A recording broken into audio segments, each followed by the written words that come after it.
आज मेरे भाई का जन्मदिन था और मुझे पता नहीं था कि मतलब जैसे ये लोग ये सब अचानक कांड करेंगे। पानी रंजिश को लेके है, तो ये पुराना जमीनी विवाद था।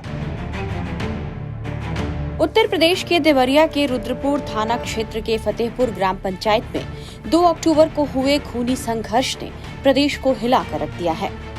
यहां जमीन विवाद में पूर्व जिला पंचायत सदस्य की हत्या के बाद दूसरे पक्ष सत्यप्रकाश दुबे के परिवार के 5 लोगों की हत्या कर दी गई। सत्यप्रकाश दुबे समेत उनकी पत्नी, 2 बेटियों और बेटों को हमलावरों ने मौत के घाट उतार दिया। एक बच्चा अनमोल इस घटना में बाल बाल बच गया है और एक और बेटा देवेश घर से बाहर होने की वजह से हमलावरों के हाथ नहीं लग सका। 2 अक्टूबर की सुबह रुद्रपुर थाना क्षेत्र के फतेहपुर गांव के लेहरा टोला में पूर्व जिला पंचायत सदस्य प्रेमचंद यादव की हत्या से गुस्साए परिजनों ने सत्यप्रकाश दुबे के घर पर लाठी, डंडों और ईंट पत्थरों से हमला बोल दिया था और देखते ही देखते उन्होंने 5 लोगों को मौत के घाट उतार दिया। 10 बीघा जमीन के विवाद में हमलावर महज 20 से 25 मिनट में पूरे परिवार को मौत की नींद सुलाकर ही माने। गांव वालों ने पुलिस को घटना की खबर तो दी, लेकिन पुलिस के आने से पहले ही वारदात को अंजाम देने के बाद सभी हमलावर मौके से फरार हो गए थे। बताया जा रहा है कि पूरी वारदात की जड़ में वो 10 बीघा जमीन है, जिसके लिए ये खूनी संघर्ष हुआ है।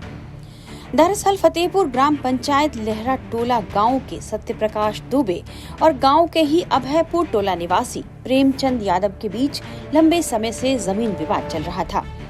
सत्यप्रकाश के भाई ने अपने हिस्से की करीब 10 बीघे जमीन प्रेमचंद को दे दी थी। प्रेमचंद उस जमीन पर खेती कर रहे थे। सत्यप्रकाश दुबे उस जमीन को वापस हासिल करना चाहते थे। इसी को लेकर दोनों के बीच पिछले 7 सालों से विवाद चल रहा था।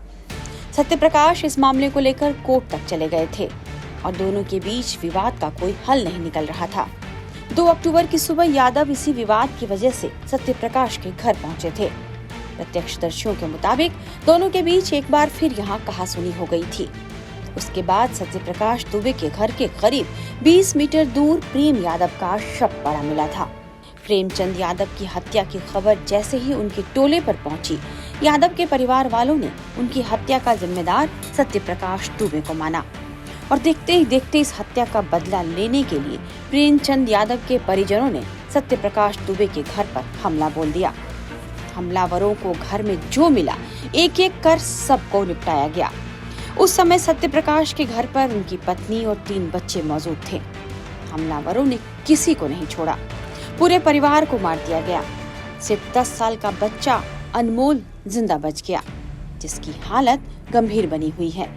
सीएम योगी आदित्यनाथ ने इस घटना पर कड़ी नाराजगी जताते हुए दोषियों पर सख्त कार्रवाई के निर्देश दिए हैं। देवरिया में 6 लोगों की हत्या के मामलों में दोनों पक्ष की तरफ से केस दर्ज कराया गया है। पुलिस ने इस मामले में 1.5 दर्जन से ज्यादा लोगों को हिरासत में लिया है।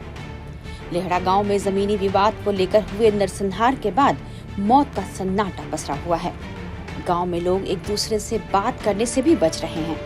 पुलिस और पीएसी के जवान गांव में लगातार गश्त कर रहे हैं।